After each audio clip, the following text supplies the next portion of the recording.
A paz do Senhor, povo de Deus, você está no Minuto EBD, um minuto de estudo com você. E aqui quem está falando é Rayane Santana. Sejam bem-vindos a mais uma videoaula. E nesta feita, a videoaula de número 7, eu qual tem por título Alegria em Meio à Dor. E como sempre, para você que já acompanha o canal, Deus abençoe sua vida, continue acompanhando. Não se esquece de deixar o like ou compartilhar esse vídeo. E também para você que está chegando agora, está conhecendo agora o Minuto EBD, seja bem-vindo, em nome de Jesus. Volte sempre, traga mais gente. E assista esse vídeo até o final e não esquece de deixar o like. Vamos agora para esta videoaula abençoada.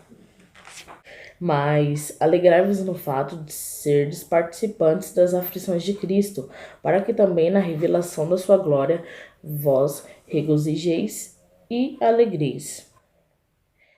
Síntese. Ao experimentar a dor, o crente fiel não é levado ao desespero e à perda do sentido da vida, mas se alegra verdadeiramente em Deus.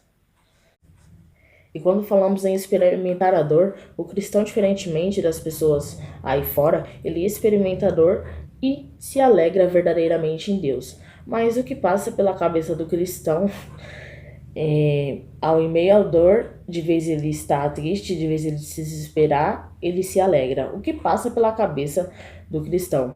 E aí, seguindo esse raciocínio, eu me recordei do Salmo 46, no verso 1. Olha que maravilha o que irá falar.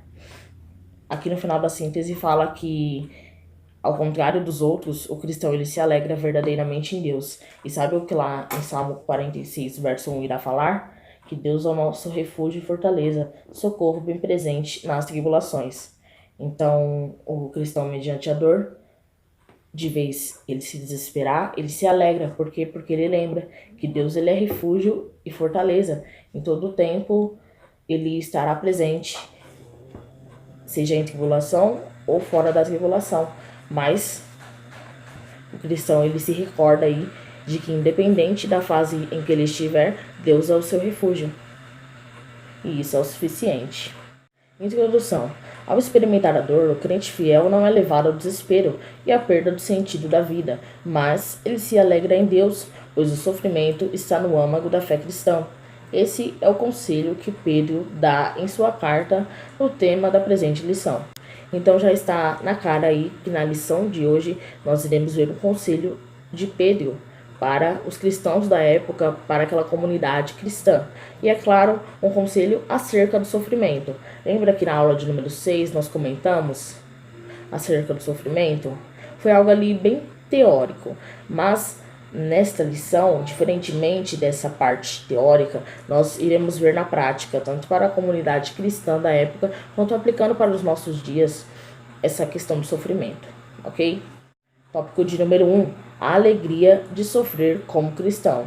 Nessa altura, nós já estamos aí na Epístola de 1 Pedro, no capítulo 4, a partir do verso 12, do verso 12 ao verso 16, para ser mais exato. Essa lição, ela está do verso 12 ao verso 16.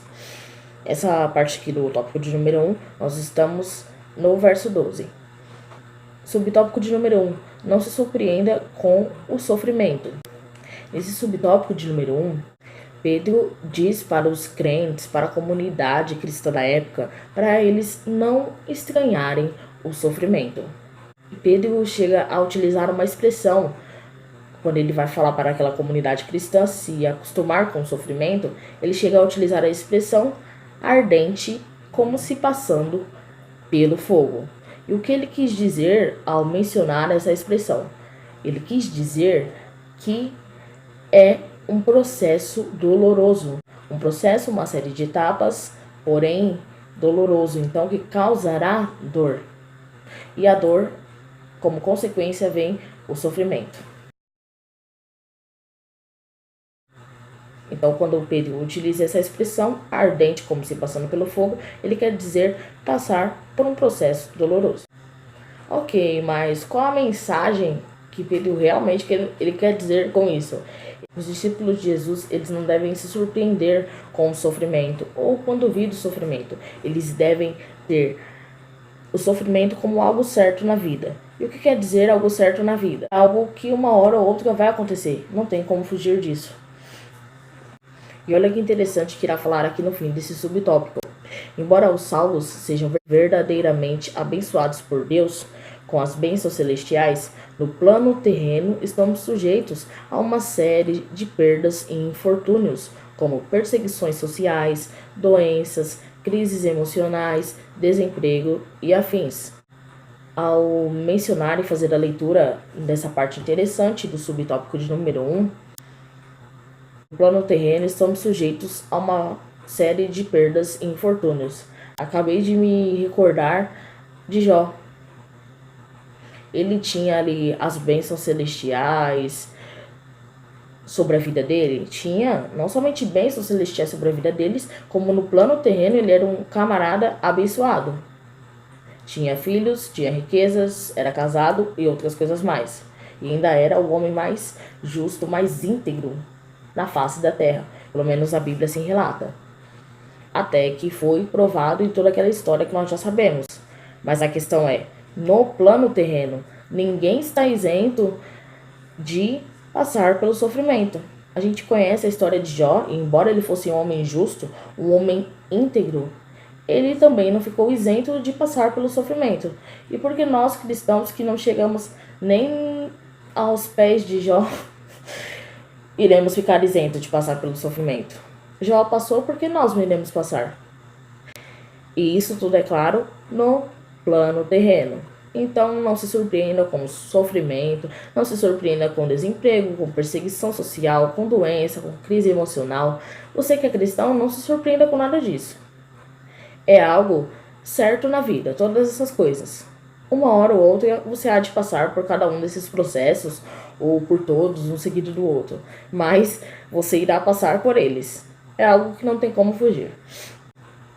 E aí entra a questão, porque nós cristãos nós falamos de sofrimento de uma forma como se fosse tudo maravilhoso, é sofrimento, mas não parece sofrimento. Porque pro cristão é assim, né?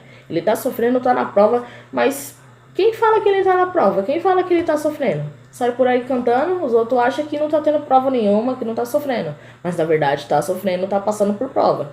E a vida do cristão é assim, porque ele tem essa ideia de sofrimento. Mas a questão é, os cristãos eles veem dessa forma. Nós cristãos, nós vemos dessa forma. E quem tá lá fora? Ao falar desse assunto, sofrimento, para quem está lá fora, eles não acreditam assim. Por isso que nós cristãos somos considerados, às vezes, malucos, loucos. Olha a ideia que nós defendemos. Aqui no final do subtópico de número 1, irá falar assim, que só quem desconhece ou distorce o evangelho estranha o sofrimento por amor a Cristo. Você irá encontrar por aí pessoas que não acreditam em Deus, pessoas de todos os tipos. Há pessoas que acreditam que para chegar no céu, para conquistar o céu, não precisa sofrer. É claro que tudo isso que nós estamos falando na aula de hoje é da revista, tem base bíblica e outras coisas mais. Nós acreditamos que o sofrimento ele faz parte ali, é algo certo, uma hora ou outra ele vai chegar. Mas existem pessoas que elas não acreditam nisso. Elas acreditam que não precisa sofrer. Você serve a Deus, não precisa ter nenhum sofrimento, não precisa passar por prova e outras coisas mais. Por incrível que pareça, há pessoas que pensam dessa forma, mas como a própria revista destaca, é pessoas que desconhecem ou distorcem o evangelho. Pega aquilo que está na Bíblia e distorce. Mais uma vez, que nós não nos encaixamos no perfil dessas pessoas que distorcem o evangelho, ao contrário, nós procuramos seguir ao máximo, nós acreditamos que o sofrimento, para nós, ele é algo certo. Uma hora ou outra, na vida, no plano terreno, irá acontecer. Vamos agora para o subtópico de número 2, o qual irá falar sobre a alegria na aflição.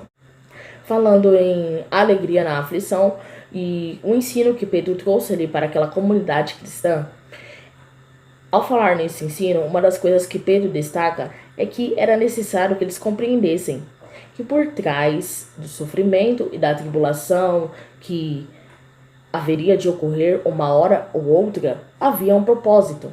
Então, se aquelas pessoas, aquela comunidade cristã, estava passando por sofrimento ou estava passando por perseguição, pode ter certeza que Deus não está alheio disso. Deus sabe que eles estão sendo perseguidos, Deus sabe que eles estão passando pela tribulação.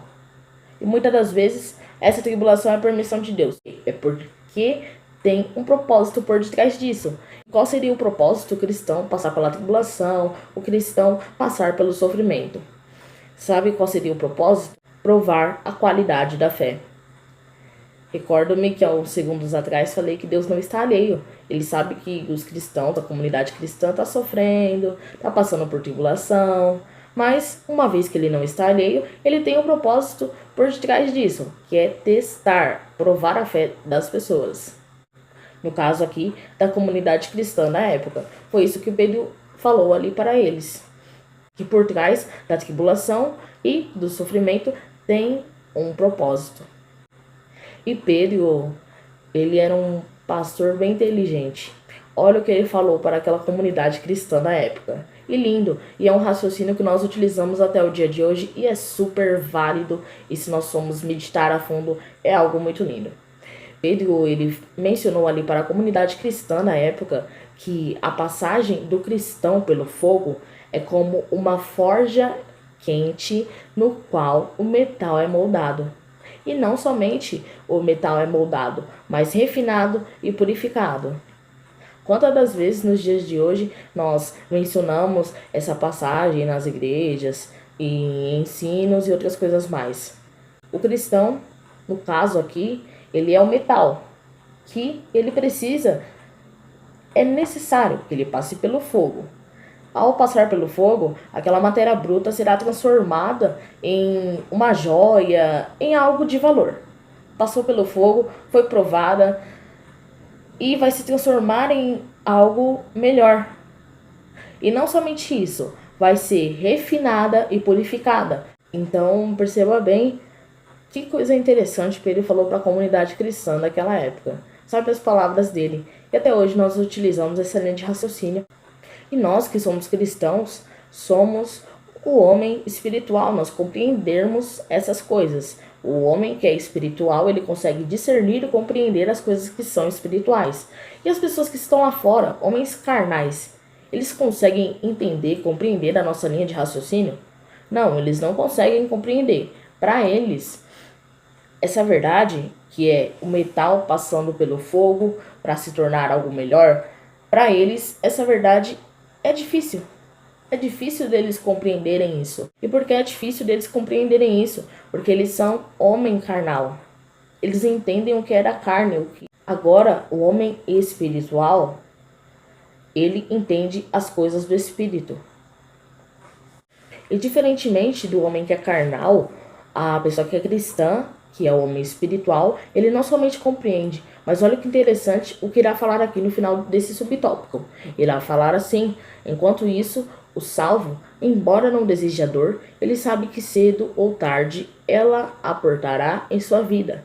Mais importante, nós somos sabedores que Deus caminha conosco dentro da fornalha da vida.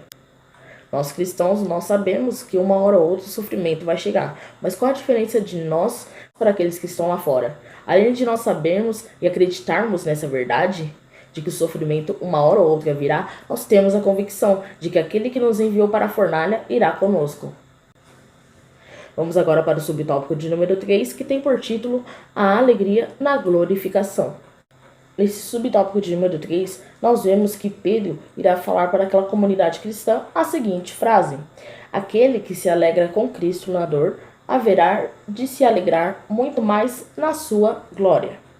E aí, você acha que esse discurso é válido ou não? Realmente, isso é uma verdade? Sim, com certeza isso é uma verdade. Está registrado na palavra de Deus. E essa frase, dita por Pedro, esse raciocínio muito bem elaborado, inspirado pelo Espírito Santo, foi comprovado também pelo apóstolo Paulo. Abram as vossas Bíblias em 2 Coríntios, capítulo 4, versículo 17.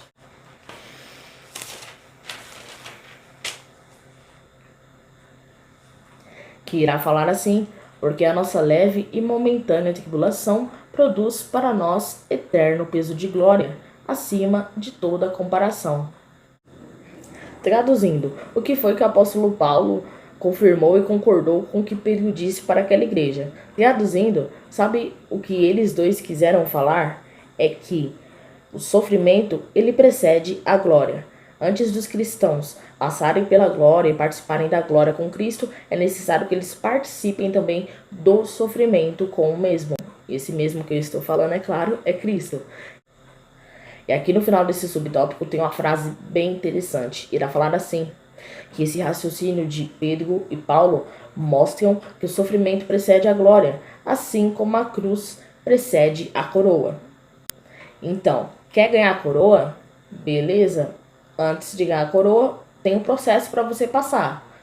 Se você aceitar passar por esse processo, você ganha a coroa. A coroa, logo, então, é a consequência do processo que você passou.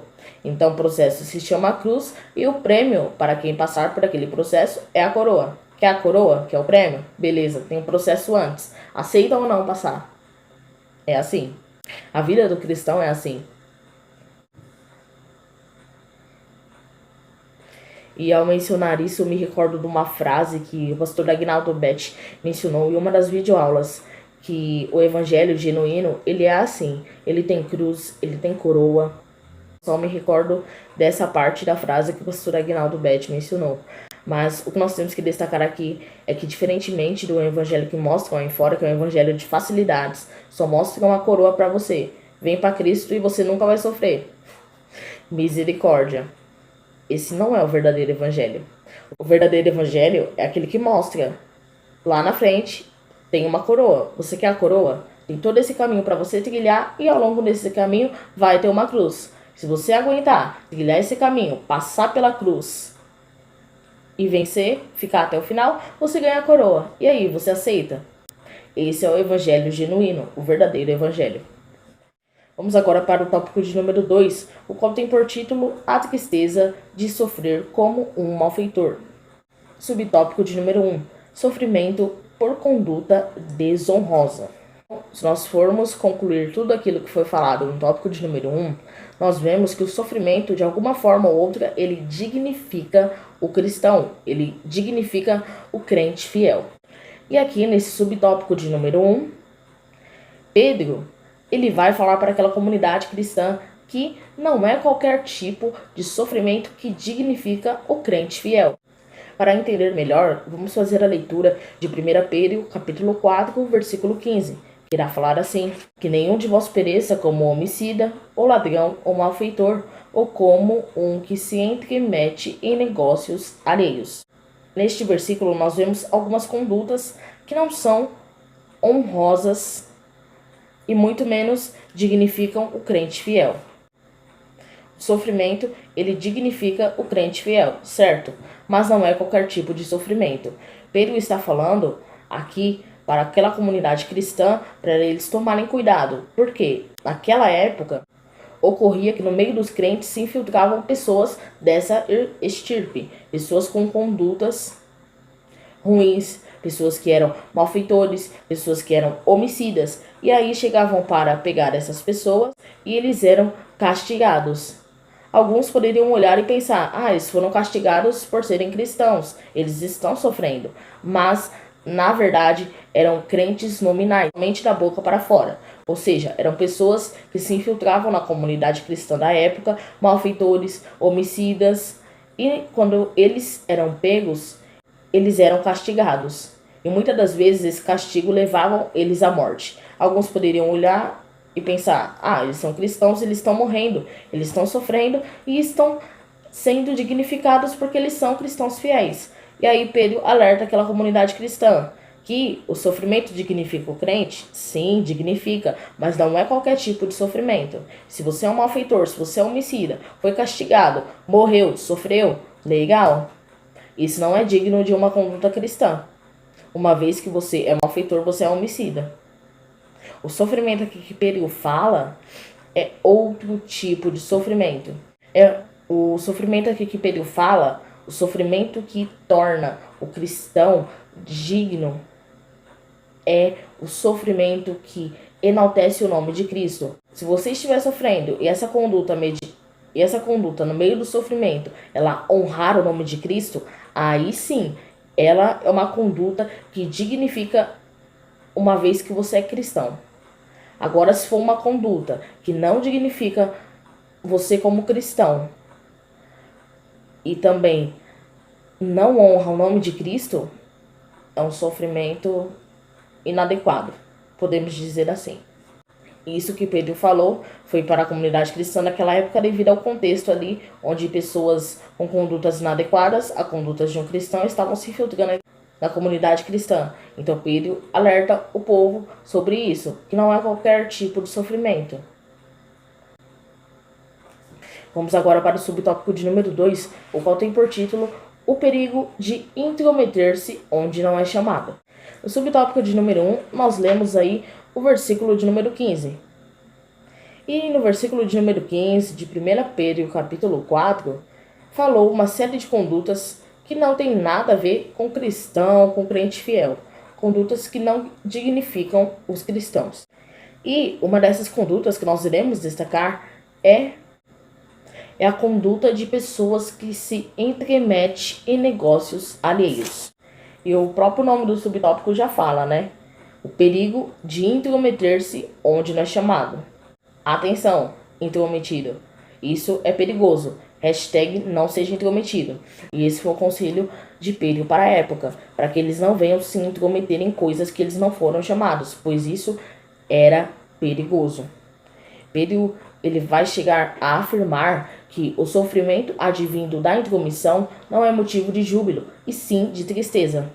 Uma vez que você é cristão e você se intromete onde não é chamado e acaba sofrendo por conta disso, logo, o seu sofrimento não será de júbilo, ou seja, o seu sofrimento ele não irá honrar o nome de Cristo.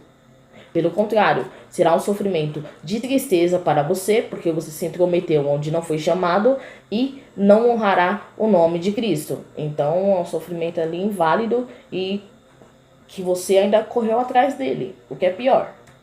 O que Pedro realmente falou foi que quando o sofrimento ele advém dessa intromissão, de ir no lugar onde não é chamado ou se intrometer em coisas alheias, o cristão ele sofre não com júbilo, mas sim com tristeza, porque ele sabe que se intrometeu em algo que ele não foi chamado. Então tome cuidado com isso, pois isso é perigoso. Hashtag não seja intrometido. Vamos agora para o subtópico de número 3, o qual tem por título O Juízo de Deus. E se no subtópico de número 2 falamos aí de uma das condutas destacadas no versículo 15 de 1 Pedro, capítulo 4, no subtópico de número 3, iremos enfatizar o versículo de número 17. Através desse versículo, Pedro chama a atenção da comunidade cristã na época para que eles venham se atentar para o juízo de Deus. Pedro reforça que Deus ele é um Deus justo e que ele irá julgar todo o ser criado, a começar pela igreja.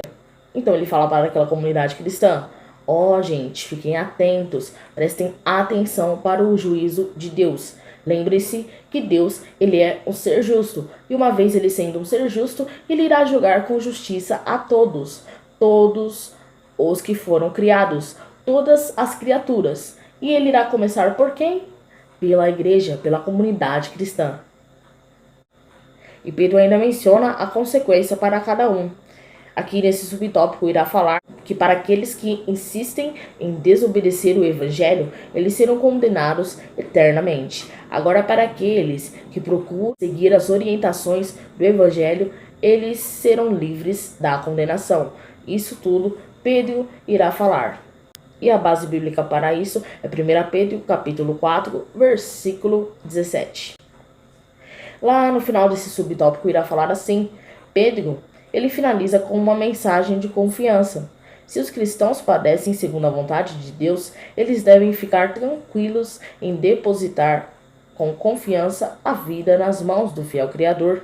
Deus cuida de nós com zelo. Traduzindo, Pedro falou para aquela comunidade o seguinte: amados, vocês que me escutam, vocês não têm necessidade de se preocuparem, porque se vocês depositarem com confiança as suas vidas nas mãos de Deus, com certeza Ele irá cuidar de vocês com zelo.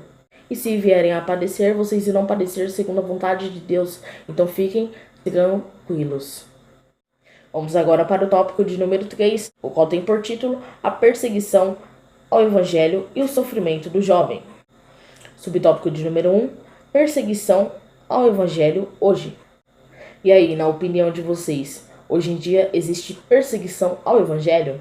Sim ou não? Digite aí nos comentários. E eu venho lhes informar que há perseguição hoje ao evangelho. Sim, mas essas perseguições, elas não se comparam às perseguições ao evangelho na época da igreja primitiva. Com certeza, lá o nível era mais intenso, o negócio era mais estreito. Era literalmente perseguição, com morte e tudo mais que você pode imaginar. Mas a questão é, hoje em dia há perseguição ao evangelho? Sim, há perseguição ao evangelho. É claro que aqui o contexto nós estamos falando do Brasil. E aí, você acha que no Brasil há perseguição ao evangelho nos dias de hoje? Coloca aí nos comentários. Pronto? E agora eu venho lhe informar que no Brasil há perseguição sim ao evangelho. Porém, não parece perseguição, mas é perseguição. Por que estou falando dessa maneira? Aqui no Brasil, a perseguição ao evangelho se consiste em uma palavra. Eles perseguem o evangelho aqui no Brasil de forma ideológica, atacando e hostilizando os nossos valores e princípios morais. Não somente uma vez como cidadão, mas também de acordo com a palavra de Deus. Então, há perseguição ao evangelho, sim, no Brasil. Porém, a perseguição aqui é ideológica, visa atacar as nossas morais, visa atacar o que acreditamos que é a Bíblia. Uma vez que a nossa conduta moral e os nossos valores estão baseados na Bíblia, o que eles visam atacar é aquilo que nós acreditamos, e não o corpo do cristão, e não o cristão em si, mas sim o que ele acredita. Mas não isenta a parte de que há perseguição, ok? Mas falando de perseguição, seja no Brasil ou fora do Brasil, a perseguição que os crentes sofrem hoje em dia em países livres como o Brasil não se compara à perseguição sofrida pela igreja primitiva. Lembrando que naquela época a igreja estava sob domínio ali do Império Romano. E o Império Romano não dava trégua. Nós até sabemos que na Bíblia há o primeiro mártir, que são aqueles que morrem e não negam o evangelho, e não negam o nome de Cristo. O primeiro mártir foi Estevão. Então nós vemos ali que naquela época, na época da igreja primitiva, a perseguição realmente era extrema. Cristãos, se não negassem a fé, eles eram perseguidos, e se não negassem a fé, eles chegavam a morrer. Citamos aqui Estevão, que foi o primeiro mártir. Mas não houve só 1, 2 ou 3, 100 mártires naquela época. Houve muito mais mártires do que você possa imaginar. E nos dias de hoje, falando em termos de perseguição, existem pessoas que morrem porque não deixam de acreditar em Cristo, de acreditar em Deus? Sim, há pessoas que são perseguidas nos dias de hoje e morrem porque não deixam a fé, não negam a Cristo em momento algum. No final desse subtópico, irá falar assim: de acordo com a missão Portas Abertas, aproximadamente em 50 países diferentes experimentam altos níveis de perseguições por sua fé. Realmente é muita perseguição, tendo em consideração ainda que são 215 milhões de cristãos em países em que o evangelho não pode ser pregado, em que as pessoas que são encontradas lá são mutiladas, são mortas, sofrem todo tipo de violência bárbara. Mas há cristãos lá, glória a Deus. E nós, como Igreja do Senhor, o que nós podemos fazer em relação aos nossos irmãos que estão lá? E aí vem o subtópico de número 2, que irá falar assim: orando pelos perseguidos. Nesse subtópico de número 2, irá falar que nós devemos orar pelos cristãos que vivem em local de intensa perseguição. Então, hashtag vamos fazer missão. Por que essa hashtag? Para você que não sabe, existem 3 formas de fazer missão: indo, orando e contribuindo.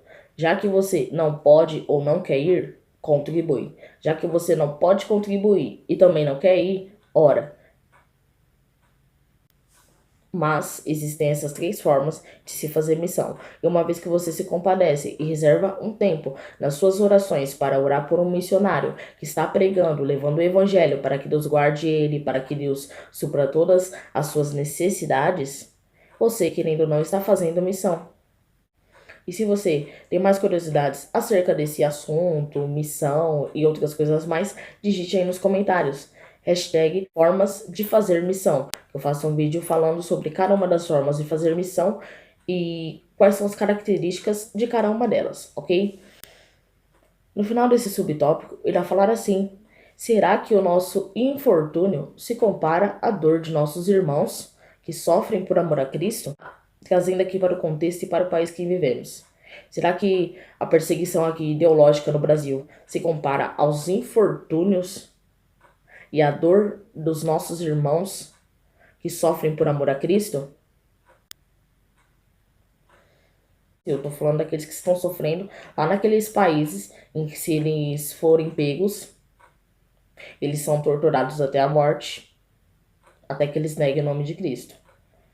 Será que o nosso sofrimento aqui no Brasil, essa perseguição ao evangelho de forma ideológica, se compara ao sofrimento que eles passam lá se eles forem pegos? Ou para aqueles que já foram pegos, se compara? Com certeza não se compara. E fica até uma reflexão para que nós venhamos usar melhor da liberdade que nós temos em nosso país, por enquanto. Vamos agora para o subtópico de número 3, que tem por título Sofrimento Psicológico. E esse subtópico de número 3, ele é o último, mas ele vai vir bastante no contexto atual da nossa sociedade. Nesse subtópico de número 3, nós iremos falar também acerca do sofrimento, mas nós iremos trazer esse sofrimento para o nosso tempo, para a juventude de hoje em dia. Como é que se encontra a juventude de hoje em dia? Ela sofre? Ela está sujeita à dor? E uma vez que vem a dor, vem o sofrimento. Mas de que forma a juventude hoje em dia? De que forma eles podem sofrer? De que forma eles podem ser afetados e chegar a ter uma dor psicológica? Hoje em dia, quando nós nos referimos à juventude desta época, no presente contexto, é uma juventude que está repleta de jovens com ansiedades, jovens com depressão, jovens traumatizados. E são coisas, depressão, traumas, ansiedade, são coisas que estão inseridas em nossa sociedade, que os jovens acabam tendo isso, causa uma dor psicológica, e essa dor psicológica ela produz o sofrimento. E o que tem acontecido hoje em dia no contexto da nossa juventude é que muitos jovens, para silenciar essa dor, esse sofrimento, eles optam por algo chamado suicídio. E isso é totalmente perigoso. Primeiro eles começam se isolando e depois eles acabam se suicidando. E a revista irá comentar até mesmo sobre o número de jovens e adolescentes que tiram a própria vida. Mas, diante desse quadro, o que nós cristãos, a aplicação que fica para nós? O que as escrituras irá falar para nós acerca da dor psicológica? Nós falamos aqui do geral dos jovens dessa sociedade, que eles têm dor psicológica, e essa dor psicológica traz o sofrimento, e a entrada dessa dor psicológica são ansiedade, depressão e traumas. Isso se aplica também para o jovem cristão, pois ele está inserido nessa sociedade. Ele não está isento, mas ao contrário do jovem que está lá fora, para o jovem cristão, as escrituras têm a resposta para isso e tem também inclusive o remédio. Olha o que irá falar aqui no subtópico de número 3. Diante desse quadro, é importante lembrar que as escrituras têm uma resposta para o sofrimento psíquico, pois oferece consolo e cura para as doenças da alma. Então, uma vez que você é jovem cristão, está inserido a essa sociedade e não está isento dessas dores psicológicas, desse mal que está cometendo a nossa juventude, a nossa sociedade, você não está isento de passar por isso. É normal passar. O que eu digo que não é normal é ficar nessa situação. E uma vez que você é jovem e é cristão, você é diferente. E a palavra, ela não somente vai te fornecer conselhos acerca disso, mas ela vai falar que a cura para essa dor psíquica, para essa dor psicológica que está te acometendo. A cura para isso. E não se esqueça que a palavra vem de Deus, e Deus ele é o dono da cura, independente se for doença psíquica ou doença de outro tipo. mas a cura, inclusive não só para doenças psíquicas, mas também para doenças da alma. E se você, que é jovem, está me assistindo, não é cristão, mas se interessou e busca essa cura, busque a igreja mais próxima de sua casa, de sua residência, pois aquele que está presente na igreja, que é Deus, ele pode curar não somente a sua doença psíquica, mas também ele pode curar a sua alma. E assim nós encerramos essa videoaula abençoada, que é a videoaula de número 7. Vamos apenas para a conclusão. Conclusão. A fé e a esperança em Cristo nos dão os recursos necessários para encararmos os dias maus. Temos o consolo extraordinário de um Deus amoroso que caminha conosco enquanto passamos pela fornalha da aflição. Lembre-se, jovem, de que o fogo da provação que atinge a sua vida não é capaz de destruí-lo, mas serve para purificar e moldar o seu caráter, para que se torne cada dia mais parecido com Jesus. Que maravilha! E essa foi a videoaula de número 7. Espero que vocês tenham gostado dessa videoaula. Não se esqueça de deixar o seu like. Deus abençoe a vida de cada um de vocês. Se você está chegando agora ao Minuto EBD, seja bem-vindo. Deixe o like, se inscreva no canal e compartilhe essa videoaula para aqueles seus amigos ou para alguém que tem interesse em saber sobre a cura para todo esse sofrimento, para esse mal que acomete a juventude nos dias de hoje. E se quiser também que nós falemos mais sobre esse assunto, digita aí nos comentários. Fique à vontade. Deus abençoe a cada um de vocês e até a próxima videoaula.